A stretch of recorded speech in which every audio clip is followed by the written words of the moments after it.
마태복음 24장 1절부터 14절입니다.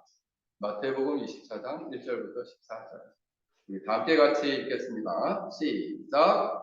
예수께서 성전에서 나와서 가실 때 저희들이 성전 건물들을 가리켜 보이려고 나오니 대답하여 이르시되 너희가 이 모든 것을 보지 못하였느냐. 내가 진실로 너에게 이르노니 돌 하나도 돌 위에 남지 않고 다 무너뜨려지리라. 예수께서 갈람산 위에 앉으셨을 때에 저희들이 조용히 와서 이르되 우리에게 이르소서 어느 때에 이런 일이 있겠사오며 또 주의 임하심과 세상 끝에는 무슨 징조가 있사오리까. 예수께서 대답하여 이르시되 너희가 사람의 미혹을 받지 않도록 주의하라. 많은 사람이 내 이름으로 와서 이르되 나는 그리스도라 하여 많은 사람을 미혹하리라. 난리와 난리 소문을 듣겠으나 너희는 삼가 두려워하지 말라. 이런 일이 있어야 하되 아직 끝은 아니니라. 민족이 민족을 나라가 나라를 대적하여 일어나겠고 곳곳에 기근과 지진이 있으리니 이 모든 것은 재난의 시작이니라. 그때에 사람들이 너희를 환난에 넘겨주겠으며 너희를 죽이리니 너희가 내 이름 때문에 모든 민족에게 미움을 받으리라. 그때 많은 사람이 실족하게 되어 서로 잡아주고 서로 미워하겠으며 거짓 선지자가 많이 일어나 많은 사람을 미혹하겠으며 불법이 성함으로 많은 사람의 사랑이 식어지리라. 그러나 끝까지 견디는 자는 구원을 얻으리라. 이 천국 복음이 모든 민족에게 증언되기 위하여 온 세상에 전파되리니 그제야 끝이 오리라. 아멘. 잠깐 기도하겠습니다. 거룩하신 하나님, 이 시간 말씀을 듣겠습니다. 성령 하나님 오셔서 우리 어린 생명에서부터 장년에 이르기까지 들을 수 있는 귀와 청명한 마음을 허락하여 주시고 사탄막이 틈타지 못하도록 이 시간 역사하여 주옵소서. 말씀이 우리 영혼 안에 심겨 우리의 신념과 생각과 우리의 느낌이 변화되게 하여 주옵소서. 우리의 삶과 삶의 습관과 인생 전체가 변화되는 기적의 은혜를 허락하여 주시고 설교를 성령의 장중에 붙들어 주시옵소서. 감사드리며 예수의 이름으로 기도하옵나이다. 아멘. 오늘 말씀은 영적 싸움 시리즈 세 번째, 때와 징조에 대한 미혹은 어떻게 대처할까요? 라는 주제를 가지고 말씀을 전하고자 합니다. 때와 징조에 대한 미혹은 어떻게 대처할 것인가? 마태복음 24장과 25장은 작은 계시록이라고도 하고 예수님의 마태복음에서 크게 5번을 설교를 하시는데 그 중에 마지막 설교예요. 그래서 크게 5번의 설교 중에 마지막 종말 강화 또는 종말 설교라고도 합니다. 그래서 이 두 편이 24편과 24장과 25장이에요. 두 장이에요. 23장에는 청중과 배경이 다른데 23장은 예루살렘 성전에서 바리새인들과 서기관들을 향해서 그들의 외식과 그들의 잘못된 신앙생활에 대해서 예수님께서 경고하시고 그리고 그들을 향한 예언에 대한 말씀을 하셨습니다. 그리고 그들이 장차 선지자들과 그리고 주께서 파송한 자들을 핍박하고 그리고 고통을 줄 것이라 예언을 합니다. 그런데 오늘 본문은 배경과 청중이 달라요. 오늘 본문은 예수님께서 예루살렘 성전을 나오셔갖고 감람산에 갔습니다. 그런데 예루살렘 성전을 나올 때에 예수님의 제자들이 말하기 시작했습니다. 오늘 본문과 똑같은 본문이 마가복음 13장에 나오는데 예수님의 제자들이 이렇게 말씀합니다. 예수님, 이 돌들은 어떻습니까? 이 건물들은 어떻습니까? 그 얘기는 뭐예요? 이 건물과 이 돌들이 얼마나 웅장하고 아름다운지 모르겠습니다. 라고 큰 소리로 얘기를 했던 것입니다. 그때 예수님께서 말씀하십니다. 너희가 이 큰 건물을 보느냐? 그리고 돌 하나도 돌 위에 남지 않고 무너뜨릴 것이다. 라고 말씀하십니다.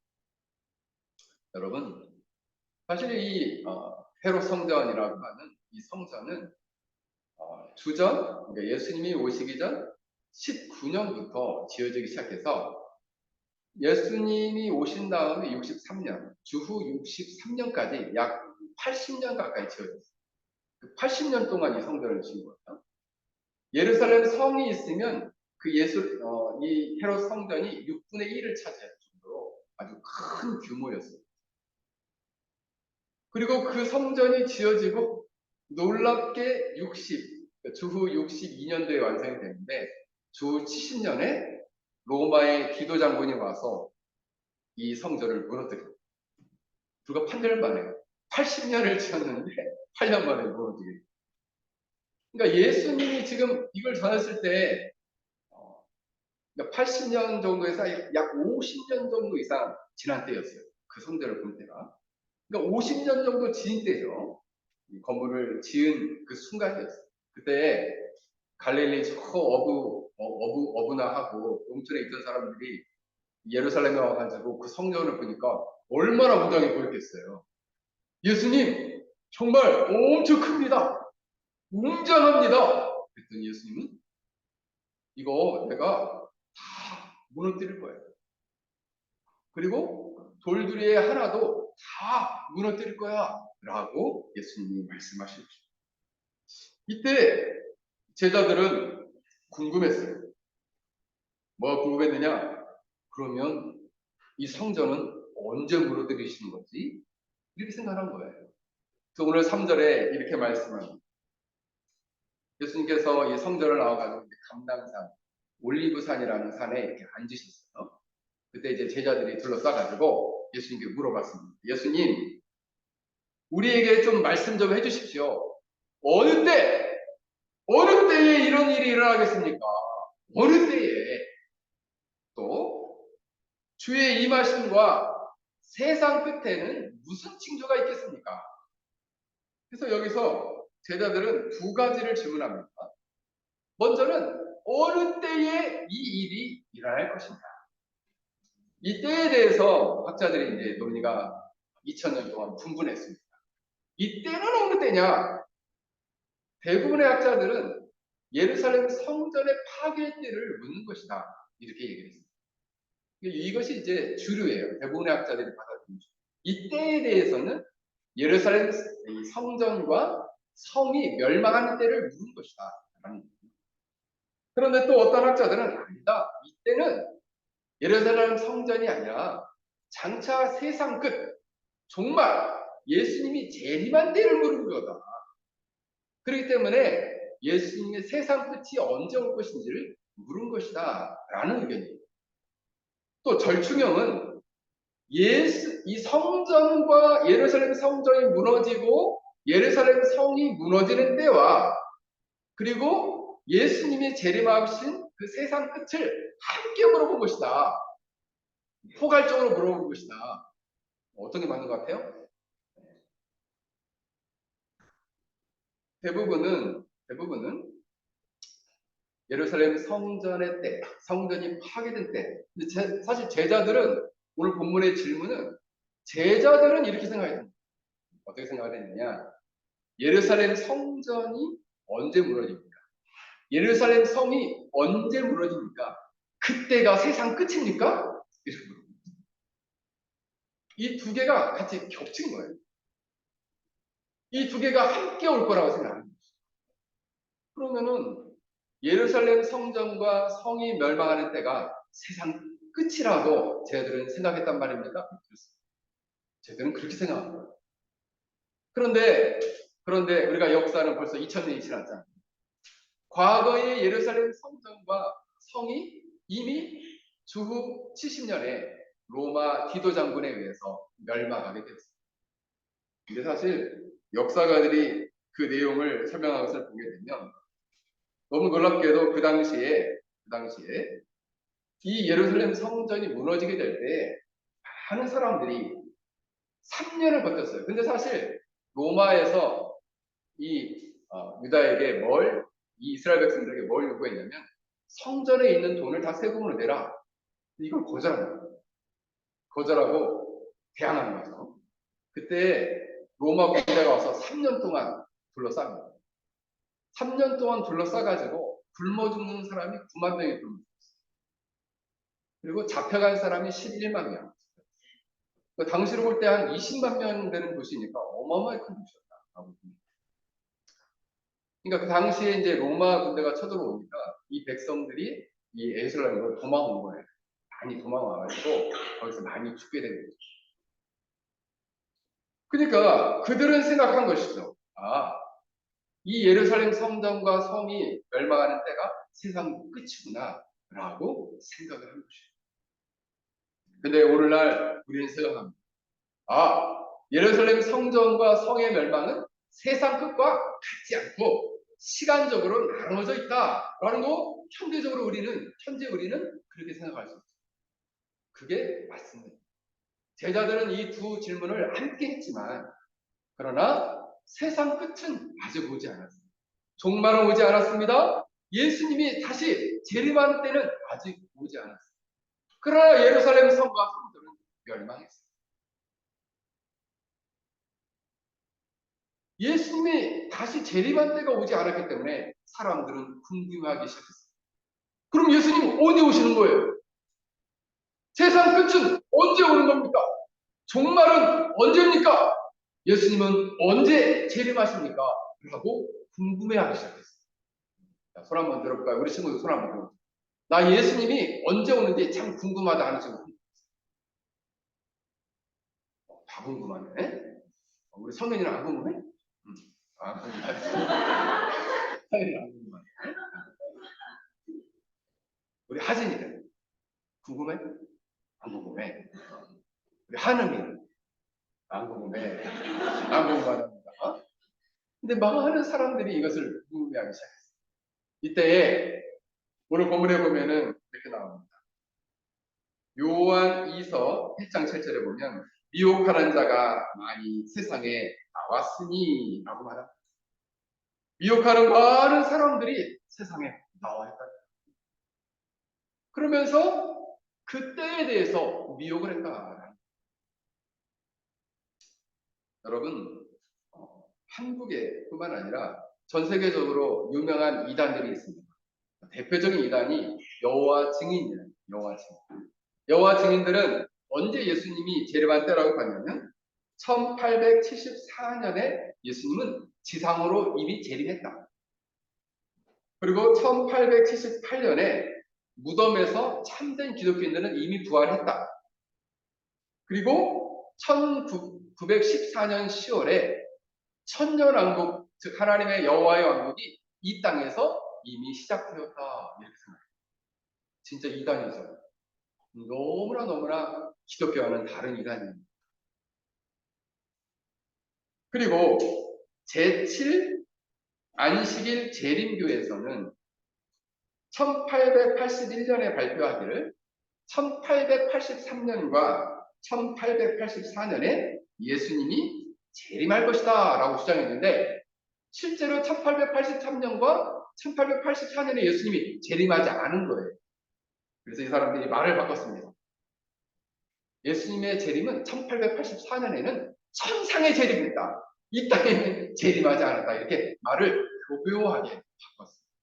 여러분, 이단들은 자꾸만 예수님이 언제 재림하실 건가를 자꾸 이야기한다는 거예요. 목사님이 군대에 있을 때였어요. 1992년도. 그때 한국에 이장님이라는 이단이 있었어요. 이단 교주가 있었는데 이 사람이 나중에는 이제 자기가 이제 목사가 됐다고 하면서 교회를 개척하기도 했는데 이 사람이 1992년 10월 28일 날 예수님이 재림할 거다. 그래가지고 그 당시에 많은 한국 사람들이 재산을 다 팔고 하얀 옷을 입고 제주도 한라산으로 갔습니다. 제주도 한라산에 예수님 재림한다고 무속으로 갔어요. 네. 다행히 예수님이 그때 재림 안 하셨어요. 네. 왜요? 사람들이 언제 예수님이 재림하신 때를 너무나 궁금해하니까 그런 이단들이 나와서 사람들을 어떻게 해요? 사람들을 마음을 혼미케 하고, 그리고 그 사람의 마음을 이렇게 유혹하는 것을 뭐라고 말했어요? 미혹한다. 혼미하게 한다. 혼미하게 한다. 여러분, 신천지 교주인 이만희 교주는 뭐라고 얘기하느냐? 궁금해 내가 찾아봤어요. 신천지에서는 이 종말의 때를 뭐라고 말하는가? 네? 사실 신천지는 이 신천지는 어떻게 종말을 얘기하는가 했더니 때를 정확히 이야기하지는 않는데 성과급에 의해서 성과를 거두면 바로 이 예수님이 오신다라는 거예요. 뭐냐면 신천지 교도가 14만 4천 명이 되면 그 사람들 말에 의하면 이렇게 얘기해요. 14만 4천 명이 채워질 때 죽지 않고 육체 영생을 하며 순교자들과 신인 합일이 되어 왕노를 할 것이다. 어려운 말은 다 갖다 썼어요. 그게 뭐냐? 신천지 교도가 14만 4천 명이 되면 육체적으로도 영생한다. 그래서 신천지를 믿는 사람들이 왜 믿느냐? 영생하려고 믿는 거예요. 살아서 영생하다. 육체가 나는 영원히 죽지 않는다. 그 교리를 믿어요. 완전 이단이죠. 완전. 신천지 교도관이 14만 4천 명이 돼요. 그래서 신천지 안에는 12지파가 있는데 과천에 있는 지파가 무슨 완지파인가 무슨 지파인가 그래요. 그런데 그 지파가 한국에만 있어요. 이상하게. 그래서 요즘 신천지가 제가 예전에 중국에 있을 때는 그 중국까지 와서 전도를 했습니다. 신천지가. 이 신천지가 이 페낭에도 왔다고 그래요. 페낭. 그래서 여러분 정신 바짝 차리고 있어야 돼요. 그래서 이렇게 오늘날에도 여전히 많은 이단들이 미혹하는 자들이 나와서 어느 때냐? 정말 세상 끝! 예수님이 재림할 때는 언제냐고 자꾸만 이렇게 미혹을 한다. 그런데 오늘 예수님께서는 마태복음 24장 36절에 이렇게 말씀하십니다. 그러나 그 날과 그때는 아무도 모르나니 하늘의 천사들도 모른다. 아들인 이 예수님도 모르고 오직 아버님만 아십니다. 그럼 목사님 예수님 모르시는 거예요? 왜 모른다고 표현됐냐면 우리가 이걸 교리적으로 보면 좀 어렵긴 한데 예수님은 신성으로는 아시지만 인성 안에 신성을 감추셨기 때문에 인성으로 모르신다라고 표현됐다라고 말하면 교리적으로 맞아요. 그런데 우리가 이제 삼위일체에서 보면 성부 하나님은 하나님의 계획과 뜻을 세우시는 분이기 때문에 그 뜻을 실행하시는 분이 예수님입니다. 그러니까 그 뜻을 모른다라고 표현하십니다. 왜? 예수님은 그 뜻을 실행하시는 분입니다. 그래서 이 때를 모르니까 사람들이 예수님이 이렇게 말씀하십니다. 노아 때처럼 예수님, 즉 인자가 임할 때도 이런 일이 있을 것이다. 홍수 전에 노아가 방주에 들어가던 날에 사람들이 먹고 마시고 장가가고 시집가고 그리고 그 멸하시는 때를 깨닫지 못했던 것처럼 예수님이 오실 때에도 많은 사람들이 먹고 마시고 장가가고 시집가고 자신들을 멸할 줄을 알지 못할 것이다 라고 예수님 말씀하십니다. 그러니까 그때를 잘 알지 못한다는 거예요. 내가 그때를 안다라고 말하는 사람이 있으면 그 사람은 누굴까요? 자, 물어보겠습니다. 그런 사람은 누굴까? 우리 하얀이, 지율이, 이단! 그렇습니다. 이단이에요. 그렇게 내가 안다라는 사람은 누구라고? 이단이에요. 내가 예수님의 재림의 때를 안다! 이렇게 말하면 이 사람 이단이구나. 그리고 가까이 지내지 마세요. 자꾸 찾아오면 어떡할까요? 만나지 마십시오. 내가 만나서 설득해야지. 아니, 여러분 미혹당합니다. 이단들은 미혹하는 힘이 있어요. 그래서 만나면은 여러분 생각이 막 헝클해져요. 그래서 어떤 사람들은 자꾸 만나가지고 자기가 설득을 하겠어요. 아니, 여러분 넘어갑니다. 그래서 그런 사람들은 그냥 눈도 마주치지 말아요. 우리 가족 중에 있으면 어떻게 됩니까? 기도 많이 해. 눈은 마주쳐야 됩니다. 가족이야. 그리고 가족이라고 그 사람이 영혼 구원을 위해서 기도해야 돼. 왜? 3%는 돌아온다는 거예요. 3%. 통계적으로 한국에서 3% 정도 돌아온다고. 그러므로 이 때를 말하는 자, 예수님의 세상 끝, 정말 예수님의 재림의 때를 말하는 자는 다 이단이다. 왜? 예수님 모른다고 했습니다. 그러므로 그러면 우리는 어떻게 해야 됩니까? 늘 깨어 준비해야 돼요.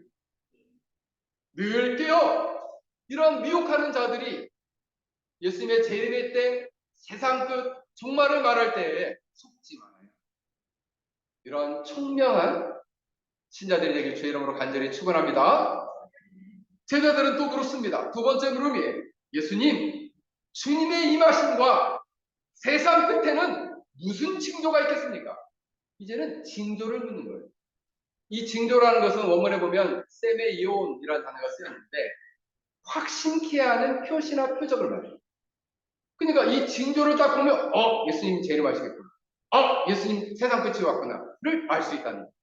이 부분을 예수님이 이렇게 설명을 해주십니다. 예수님 뭐라고 말씀하시냐면 32절에 무화과 나무의 비유를 봐.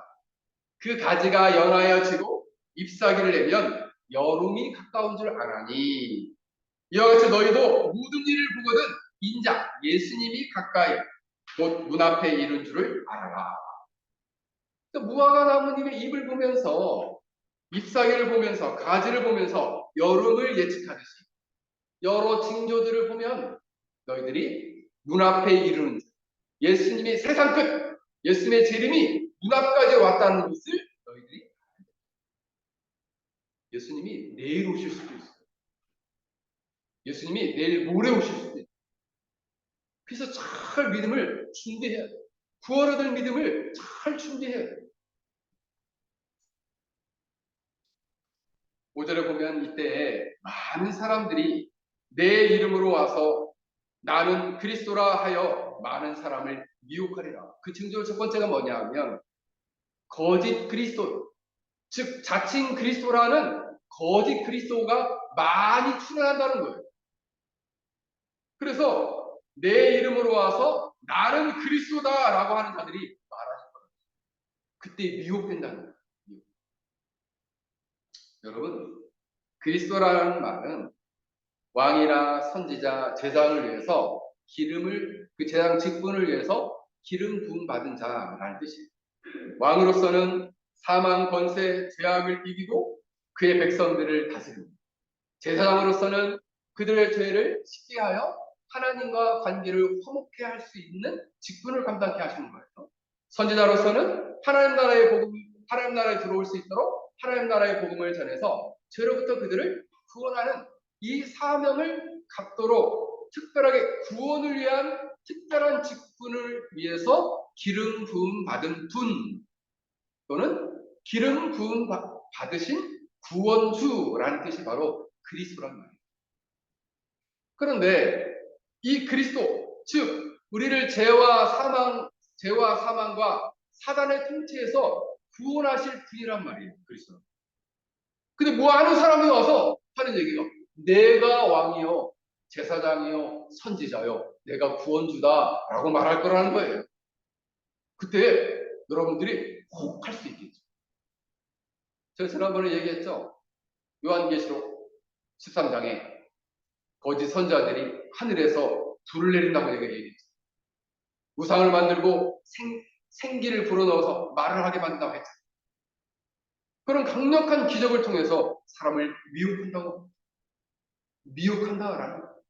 그러면서 뭐라고 해? 내가 그리스도다라고 이야기를 한다. 그런데 여러분 사도행전 4장 12절에 이렇게 말씀합니다.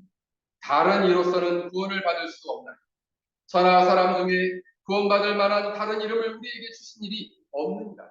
오직 예수님 딱 한 분만이에요. 내가 예수다라고 말하면 다.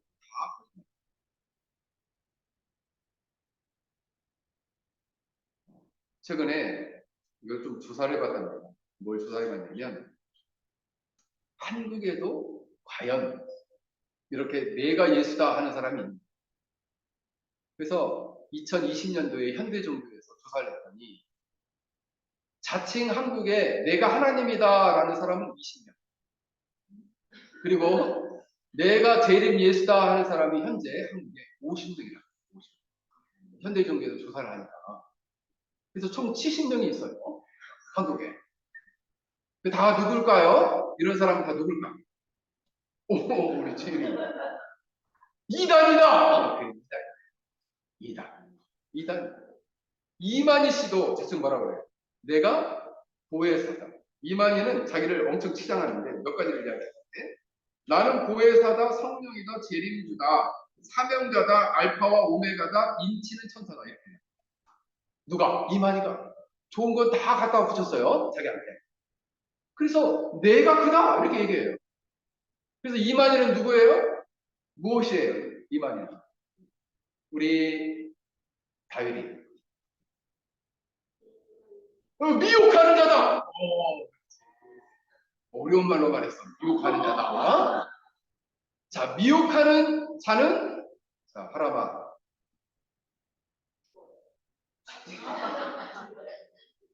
자, 우리 시우. 미혹하는 자는 누구야? 이단이야. 이만희는 고로 무엇일까? 이반인. 이단이야. 이단의 교주. 그래서 오늘 주님 말씀합니다. 미혹되지 말아라. 헷갈리지 말아라. 혼미하지 말아라. 이 사람은 이단. 그리고 말도 섞지 말아요. 근데 오늘날 신천지 이단은 무서운 점이 있어요. 옛날에는 이단들은 외부에서 활동했어요. 외부에서. 근데 오늘날 이 신천지 이단은 교회 안에 침투해지고. 그래서 어떤 사람을 노리냐면 교회에 특히 불만이 많은 백성을, 네? 교회의 성도들과 관계가 어려운 사람들을 노리. 그리고 교회 목회자의 불만이 많은 사람을 노리. 그래서 어떻게 해요? 그 사람을 넘어뜨린다.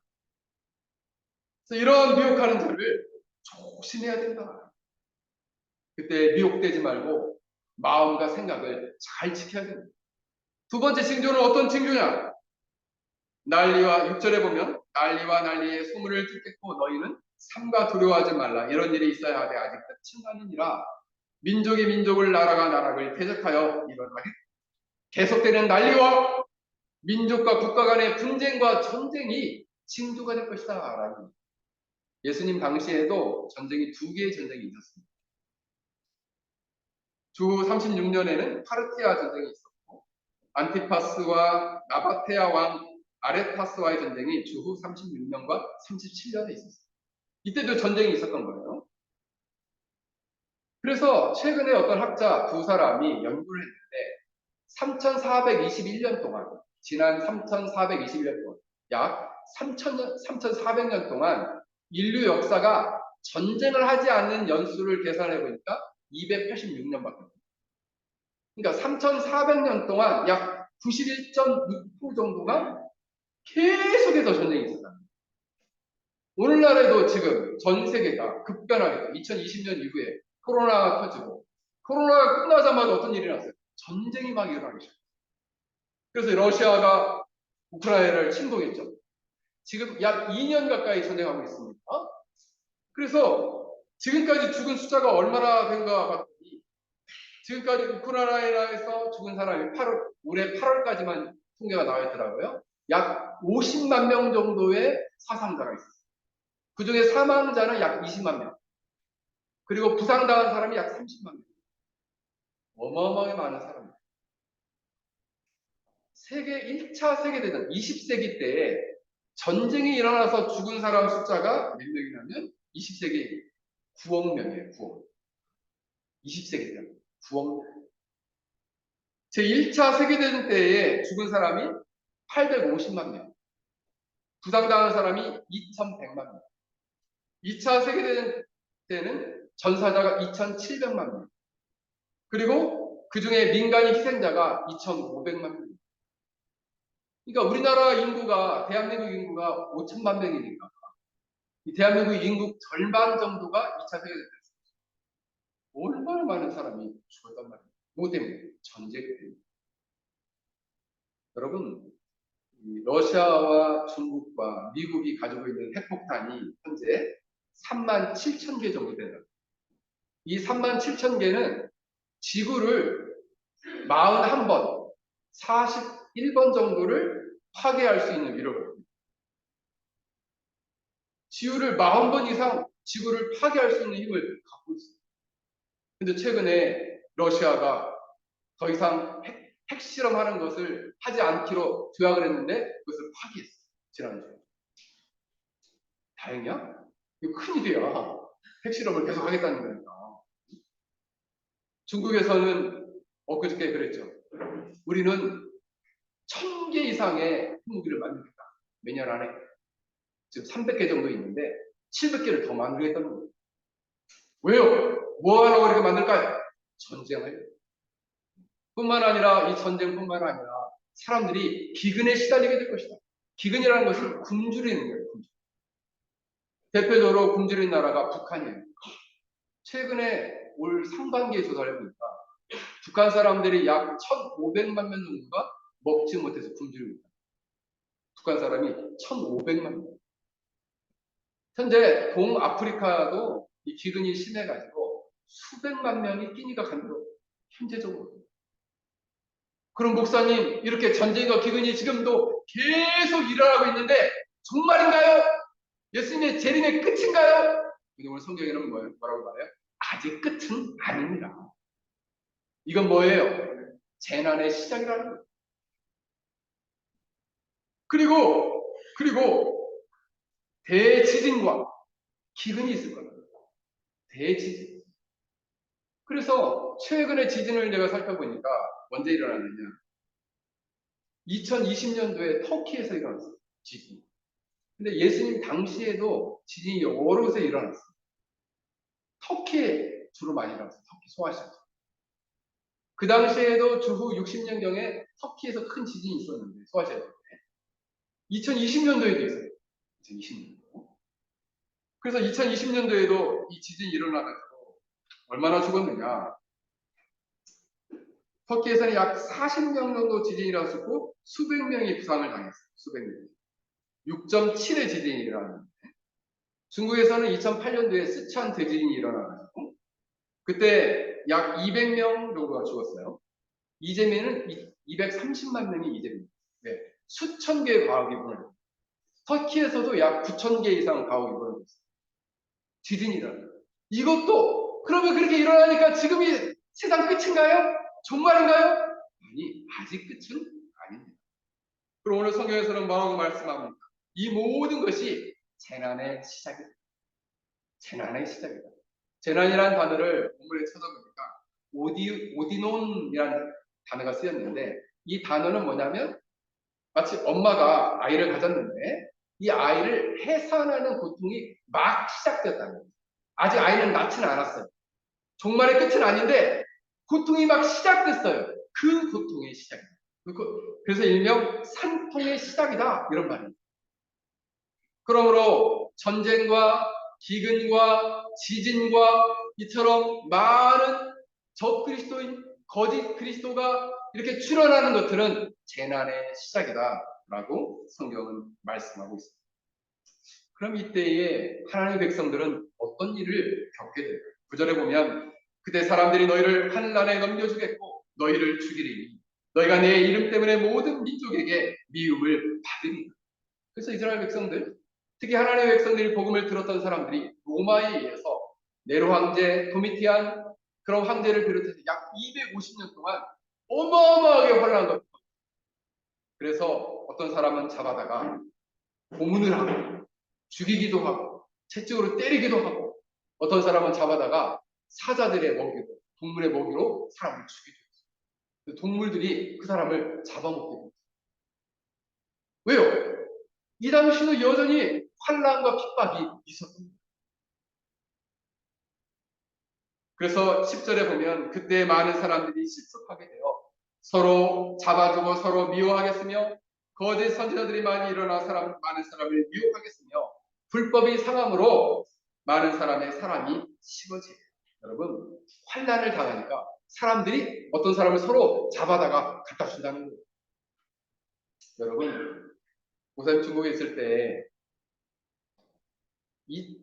2018년도 이후에 중국 교회를 대대적으로 중국 정부에서 핍박을 했습니다.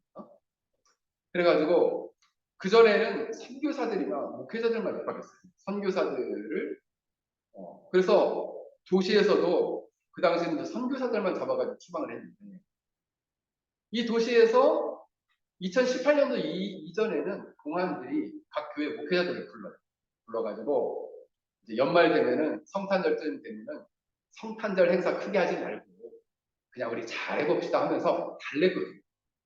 달래고 밥도 사주고 막 이랬어요. 그러니까 정부에서 그냥 눈치를 보면서 이렇게 그냥 다독거리며 가는 분위기였거든요. 근데 이제 2018년도가 딱 되면서부터 국가에 등록하지 않으면 불법교회다. 그리고 불법교회고 그리고 너희들은 모일 수 없다. 만약 모이면은 대못을 크게 받았어요. 교회에. 큰 대못을 받고 그리고 거기다가 방을 딱 붙입니다. 이걸 떼면 처벌한다. 그래서 못 들어가게 해요. 못 들어가게. 그래서 많은 가정교회들을 핍박했는데 그때 가정교회 안에는 두 가지의 방향이 생겼어요. 어떤 방향이 생겼냐면 한 방향은 그래 이렇게 우리가 그냥 불법 단체가 되지 말고 공산당에 순종하고 중국 공산당에 순응하는 기독교인이 되자라고 해서 나라에 등록을 하고 그러면 이 나라에 순종하는 그리고 이 공산당에 순종하는 이 일명 삼자교회가 되면은 그럼 교회는 어떻게 되느냐 예배 드리기 전에 공산당 앞에 먼저 인사를 하고 공산당 간부가 앞에 나와서 공산당에 대해 충성하라고 먼저 공부를 합니다. 그것이 끝나면 그 다음에 예배가 시작됩니다. 마치 일본 시대 때 일본이 한국을 점령해서 일제강점기 때에 마치 일본의 신인 신사 앞에 절을 하고 예배 드리도록 하는 거와 매우 비슷해요. 공산당에 충성하는 길. 그러니까 많은 가정교회들이 그래서 어떤 가정교회들은 일부가 이렇게 공산당에 절하고 공산당에 복종하는 기독교로 마음을 이 신앙을 변절했어요. 근데 대부분의 많은 기독교인들은 지금도 환난과 어려움을 당하면서 믿음을 지키고 그리고 환난과 어려움 속에서 신앙을 지키고 있어요. 근데 놀랍게도 이 가정교회 안에도 누군가 너무나 영향력이 크고 잘 사역을 하면 이 사람들을 공안에 신고하는 사람들, 잡아도록 신고하는 사람들이 있다. 근데 놀랍게도 이 말씀을 먼저 예수님이 2000년 전에 말씀하셨어요. 그때 그런 일이 있을 거라는 거예요. 그때 믿음을 지키기가 쉬울까요? 어려울까요? 쉬울까 어려울까? 어려울 것 같아. 우리 서율이 어려워. 지호 어렵다. 믿음을 지키기가 매우 어렵겠죠. 믿음을 지키기가 어려워. 왜? 감옥에 가둔다고 하니까. 손 한번 들어보자. 우리 학생들 손 한번 들어보자. 나는 감옥에 가두어도 나는 예수님을 꼭 믿을 거예요 하는 친구 손. 우와. 지호 이건 뭐야? 이거 관절이야? 손 꺾고 들어와. 자, 지유라. 자, 입 들어서 손 내려. 하진이 손 내려. 알았어. 아유, 여기 우리 대단한 믿음의 우리 친구들이 다 있는데? 그렇습니다. 그럼 목사님, 이렇게 환란이 오고 어려움이 오면은 그럼 우리 어떻게 해야 되나요? 오늘 주님께서는 이렇게 말씀하십니다. 13절에 그러나 끝까지 견디는 자는 구원을 얻으리라. 환란을 인내로 끝까지 견디는 사람은 구원을 얻으리라. 그럼 목사님 인내만 하면 되나요? 예수님 한 가지 더 말씀하십니다. 이 천국 복음을 모든 민족에게 증언되기 위하여 온 세상에 전파되느니 그제야 끝이요. 인내할 뿐만 아니라 사명을 주시니 어떻게 해요? 온 세상에 이 주님의 복음을 전하라는 거예요. 그때의 세상 끝이 온다는 거예요. 이것이 바로 하나님의 백성들, 자녀들이 믿음을 지키고 인내하고 그리고 마땅히 하나님 나라의 복음을 전하는 사명을 감당하는 것이 오늘날 저와 여러분에게 주어진 사명인 것입니다. 이와 같은 삶을 살 수 있기를 주 이름으로 간절히 축원합니다. 우리 함께 오늘 말씀을 생각하면서 함께 같이 기도하겠습니다. 하나님께서 우리에게